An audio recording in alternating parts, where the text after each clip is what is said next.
Yeah, that's right, people. I'm actually going to do some new mod work.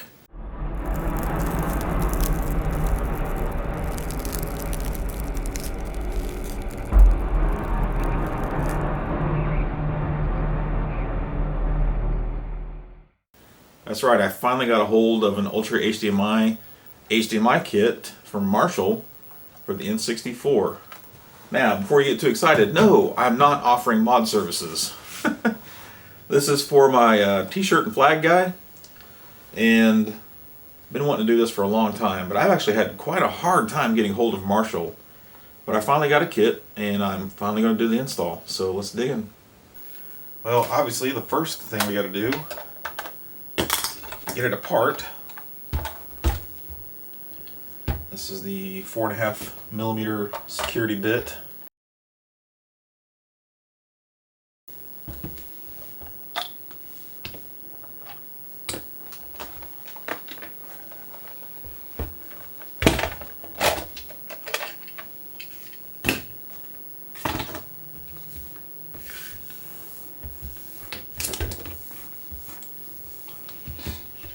Oh, this one's kind of dirty. Switch to Phillips, and we do not, old dust bunny. We do not need to take the heatsink off, but we need to take about everything else off.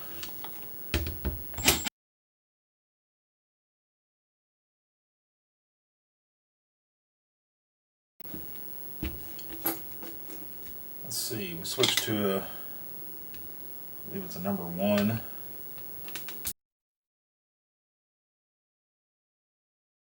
Okay, so we got all the surrounding screws out.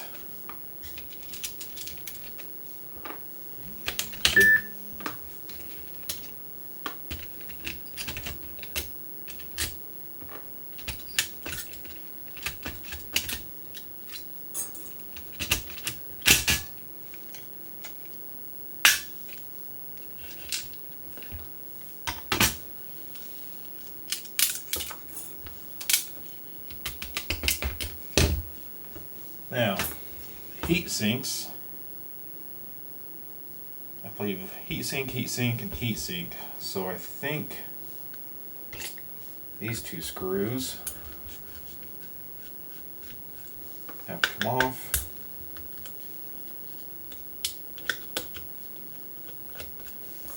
And it looks like the black one's just because I want to get this RF shielding off here.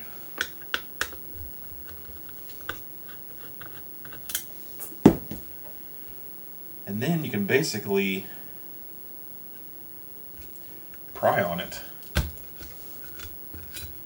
And it'll disconnect from the heat sinks. Or I should say, disconnect the heat sinks from the motherboard. You've got your pads there. I've done this once before, and I actually pulled the RAM chip up from this side. Get my head out of the way. There's just these, I think they're just ground pins. Yeah, there's just 4 of them, 2 on each side, and I actually pulled those up. I don't remember if it actually affected it or anything. I just happened to notice it. So you do want to look for that. Make sure you do that. And at this point, I would say clean it if you're going to. Since it's all pretty much covered, definitely clean your heatsink. Motherboard, maybe not necessary to clean. Okay, so I've got an 08. 1 through 5, I believe. You are going to solder to pin 16 of this chip. And 6 through 9, I think, we're going to solder to a via right there. And then some other ones, I think mostly later PAL versions, it's a different via, but there's different pictures for those. First thing he says to do is to clean the pins along here. Something about a rag or something like that, but these are actually quite clean, as I expect most of them will be, as long as they're not super dirty. Like I can see there's some dirt on these pins over here. I would clean those if I was going to go solder to those, but these actually look all really nice and clear.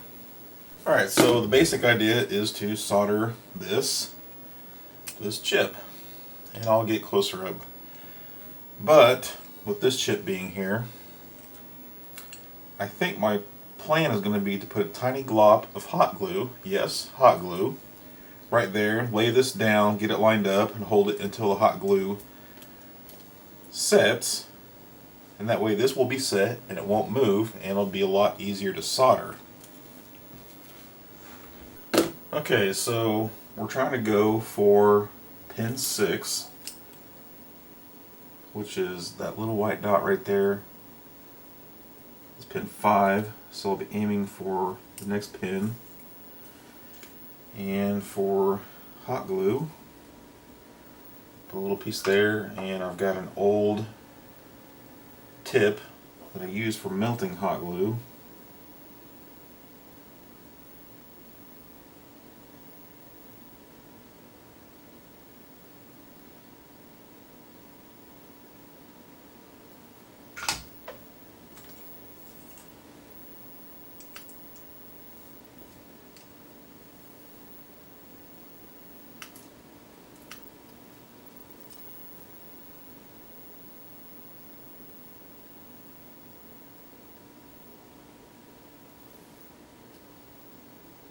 Look at that.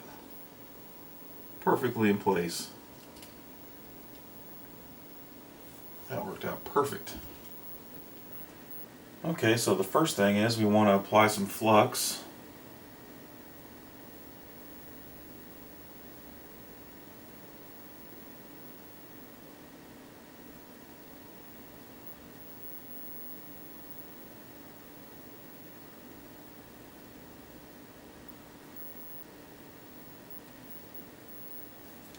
And I'm going to attempt to solder it with this tip. I believe it's the 245064. It's kind of a sheep's foot at an angle, but it's also got a solder reservoir on it. And I might try to feed in solder as needed.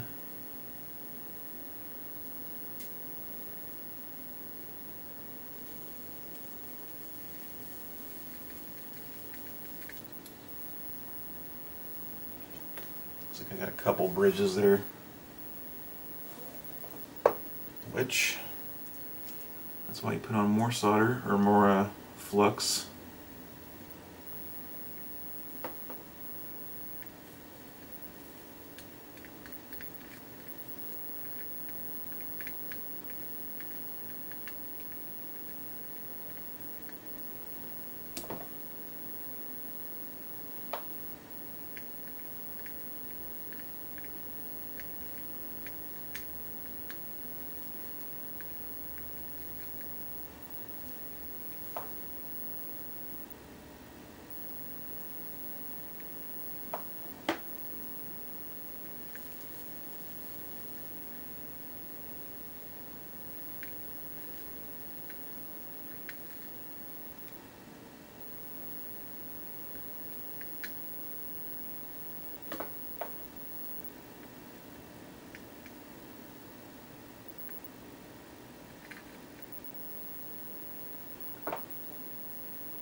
That looks better. Take a closer look with the 10x and fix up any problem I can see.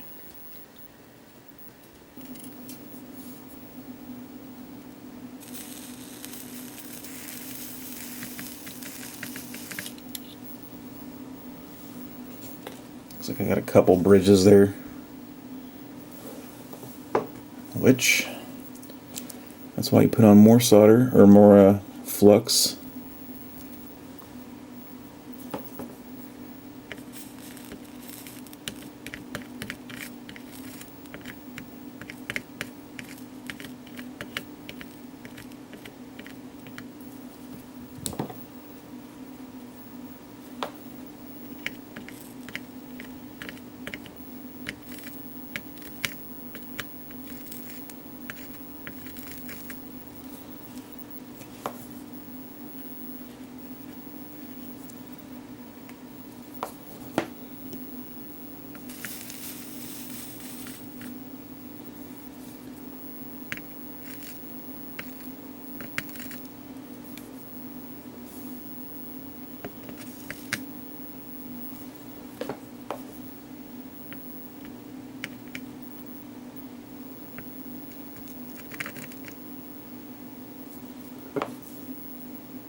luckily I've got a spare one that was bad and he sent me anyway. So I can tell you how many, or I can tell by looking at the old one, or the bad one, how many are supposed to be soldered, how many contacts. It looks like 144333. I like that right there. And it looks pretty good. So I'm going to clean up the flux, and I've got an old toothbrush and I bent it, and I just got some rubbing alcohol. Spray it down and use a toothbrush. This will clear away the flux, and we can get a better look at the contacts and the solder, just to double check to make sure. Blot that with something.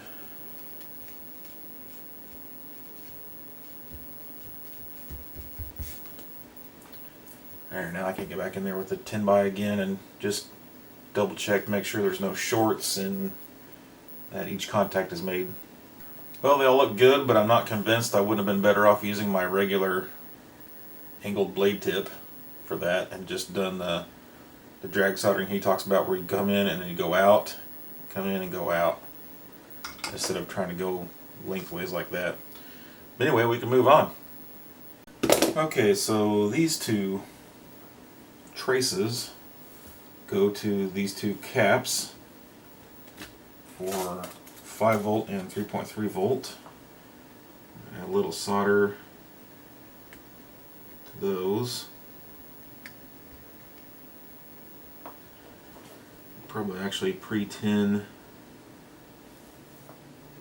flat flex. Might help a little. I'm trying to think how I could do this without getting my fingers in the way of the video.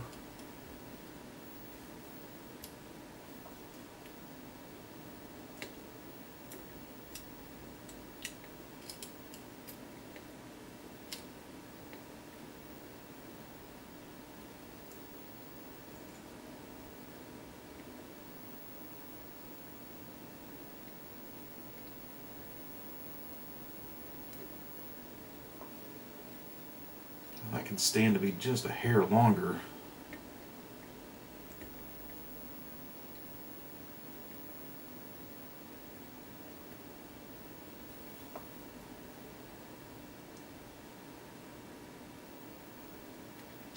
That one was good though. Okay, on my board, we are going to go for that via right there, and it looks like it's already actually clear of solder mask.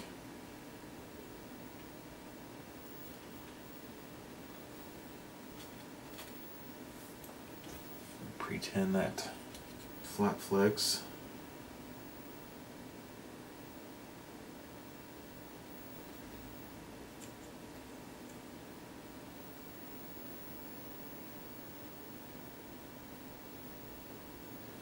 Looks like it's double-sided, which is good.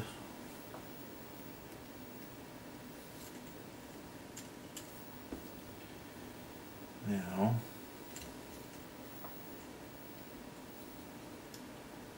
how to get it to solder to a via.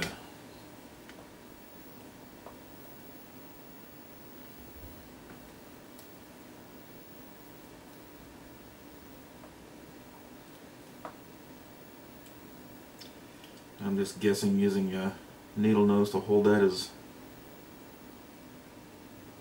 not super recommended.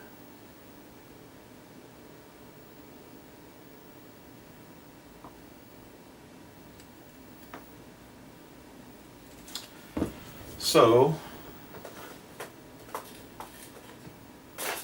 get something easier to solder to, what I'm going to do is shove an old component leg down the hole. Find something thinner here.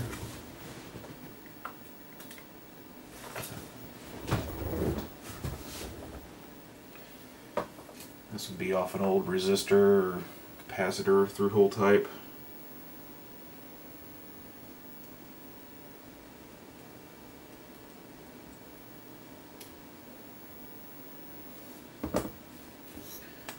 Just double check the bottom here. Just add a little bit of solder to it to make sure it's good, and then I want to cut it flush too.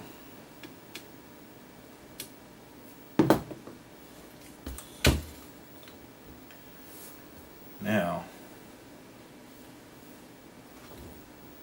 I've got quite a bit more meat that I could solder to.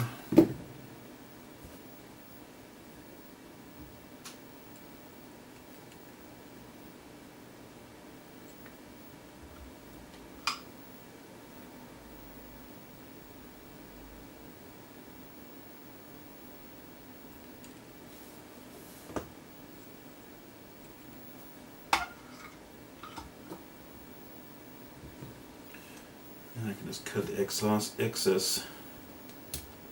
off from that leg. Much better. I could stand to be a little longer too, looks like.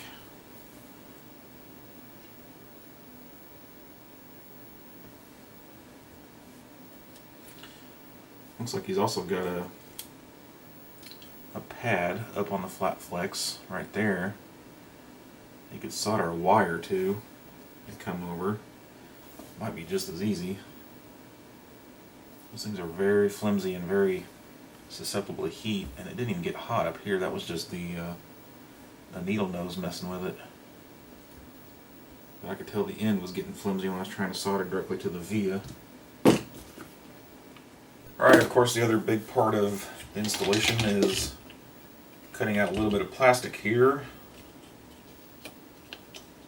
for the HDMI connector.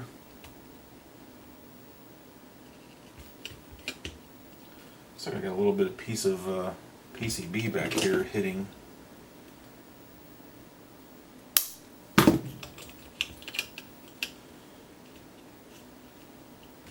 Now it's sitting a little more flush. Basically, he says just to mark the sides and then somehow mark the depth.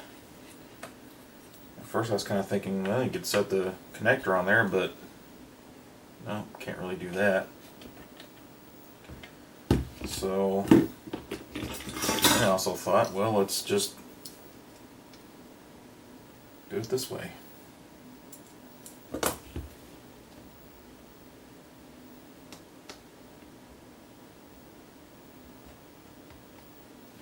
There you go. I got a little bit of a scratch there. Got my vertical marks.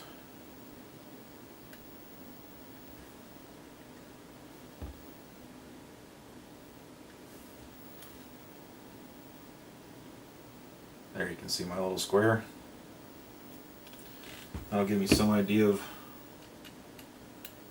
where to cut. And I won't go,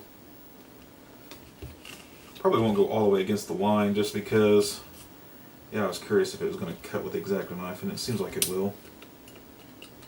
He uses a Dremel in the installation guide, and for as small as a hole as this is, I thought that was kind of a overkill. Just use a knife and file. That's how I do it for the high def NES anyway.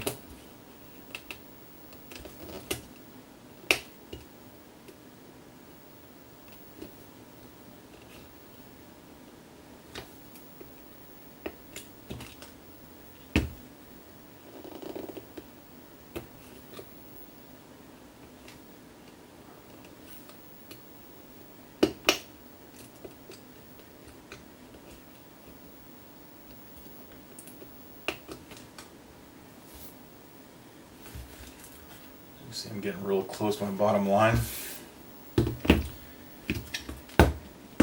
He says this is a, you don't want to go too big with it because it's part of the support of the connector. Well, PCB is still hitting back there. Well, maybe not, just gotta get it lined up right. So you don't want the top of the connector to be below the plastic. I'm still quite a bit above it.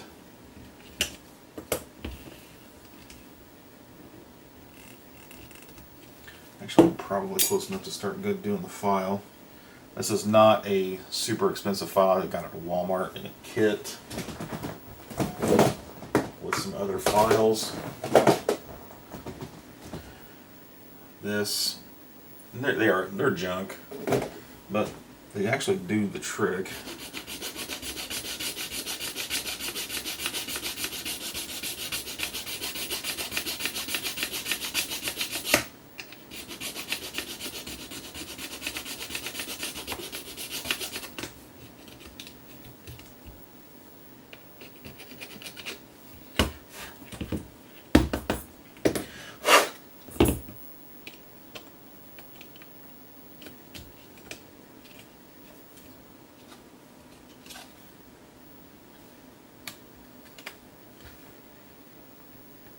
Looks like I'm a little high on this side.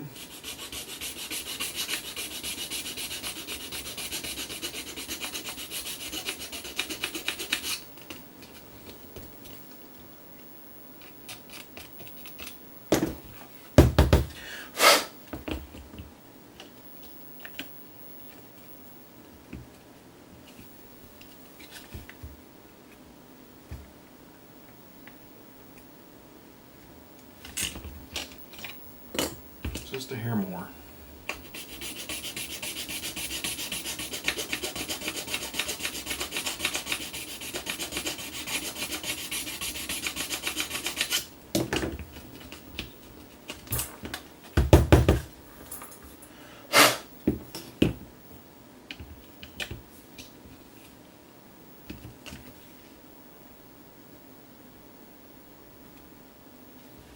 That looks pretty good.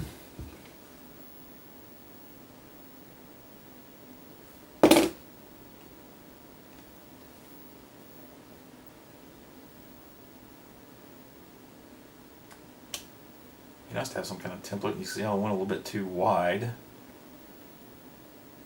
I didn't even file the sides. And no, it doesn't stick all the way out, but that's plenty of, hopefully that's plenty to get your cord in there. And get the last little bit of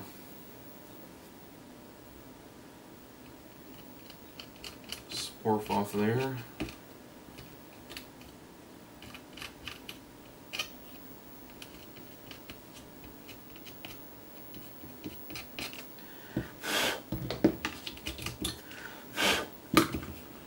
Cool. Call that ready to go. I imagine a little bit of heat would actually melt some of that plastic and make it look a little more factory, but don't want to risk melting anything else and messing it up. Alright, so we got a couple pieces of foam to apply here. The dark one goes on the PCB.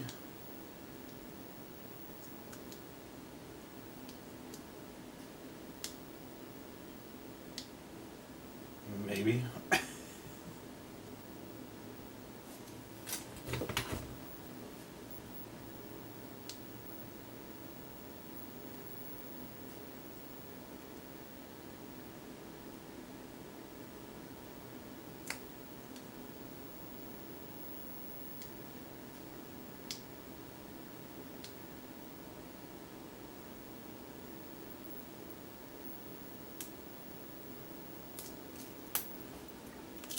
Good Lord. Okay. There's a little white square to put it in. That's basically going to support it down in this lower pocket right here, like so. Okay, easy enough. And on the board, I believe we can actually start reassembling all of this. Oh, that's right, we gotta fold the flex.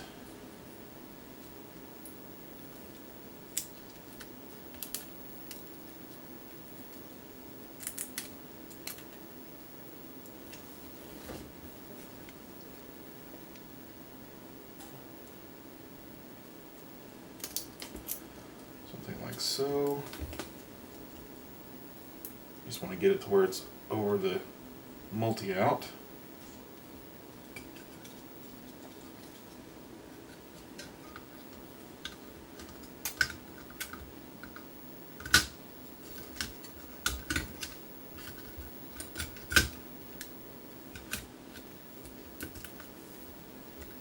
Yeah.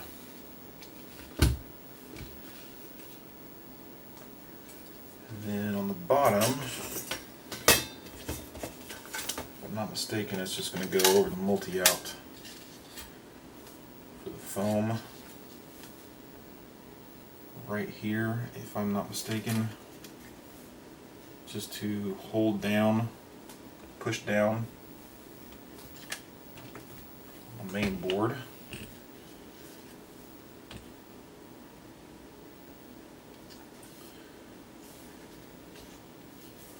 So yeah, basically just put it right over the pins.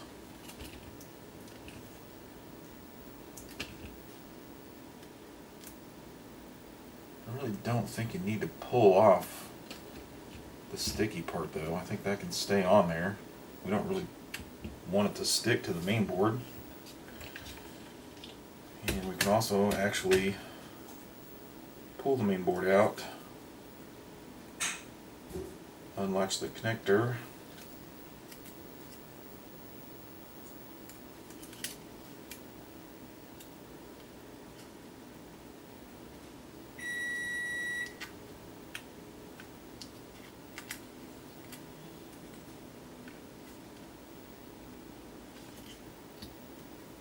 there we go.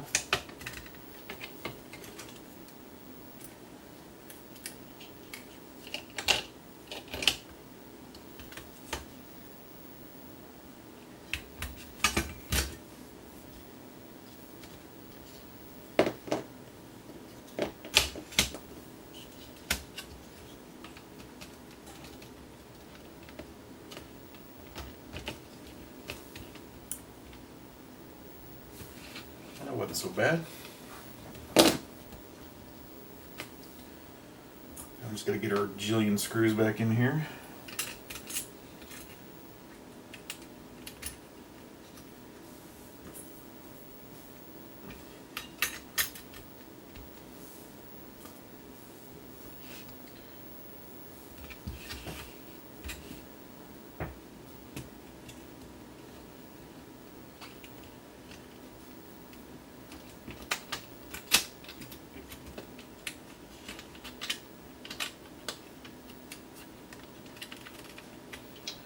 Probably should have got that in there first. You know what else I'm missing?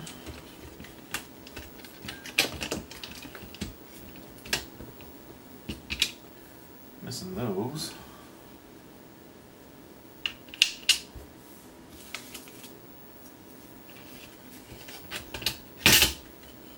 And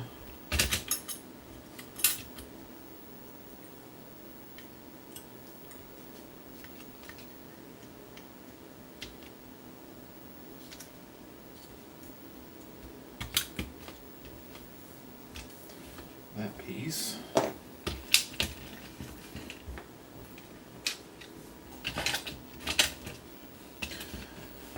As you can tell, I don't mess with N64s very often. Okay.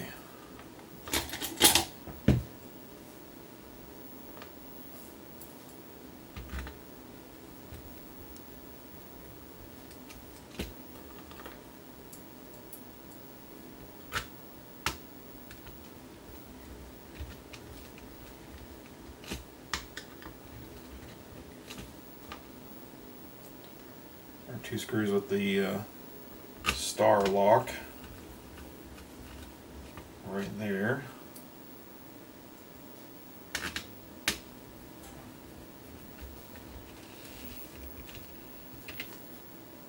And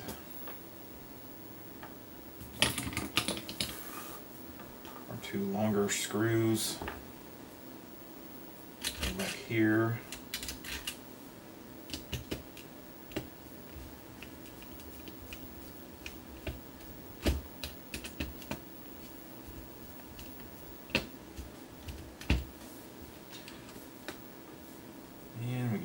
Pull in the expansion port connector. The number 1 screwdriver again.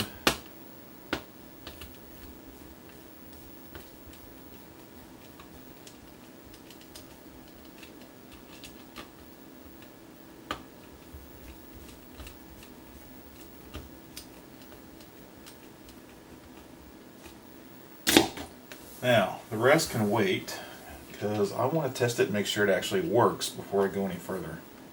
Okay, so before I test HDMI, I want to test composite output to make sure that the console is still working.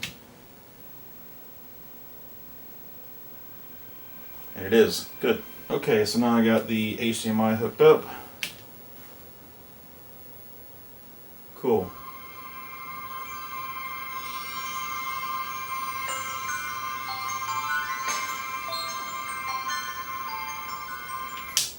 Now there is a self-test run, but I have to go back and look at the instructions to find the button combo because I don't remember what it is. So it looks like left right trigger, C right, and D-pad right.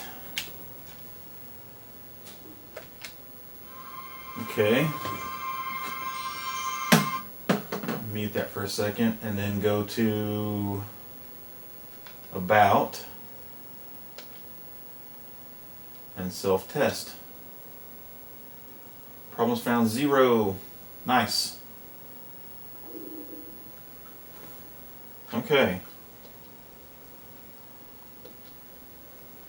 So he also says to do the same thing with no game.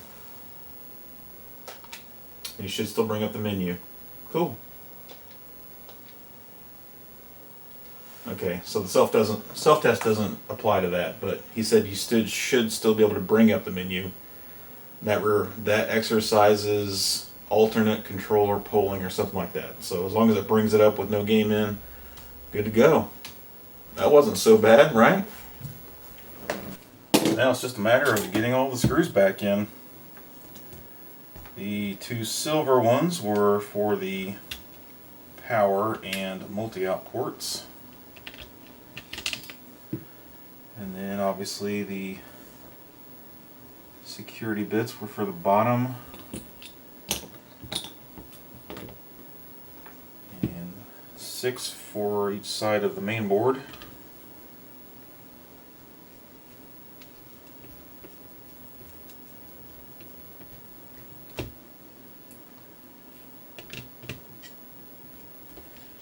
And if you'll notice, I like to move the screw backwards until I hear it click, like that. And then start screwing in, because that way you're not making new threads in the plastic. And that will, if you do that, it'll make it easy to strip. Use the original threads by doing that method and less likely to mess it up. Now you're not always going to be able to feel the click, so you just got to go for it.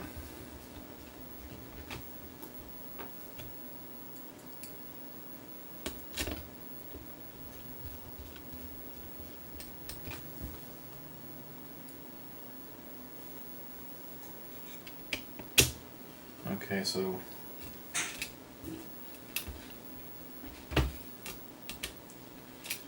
not 3 on each side. And that is one of the case screws. And it's been a while since I did one of these. So 3 here, 2 here, 1 here.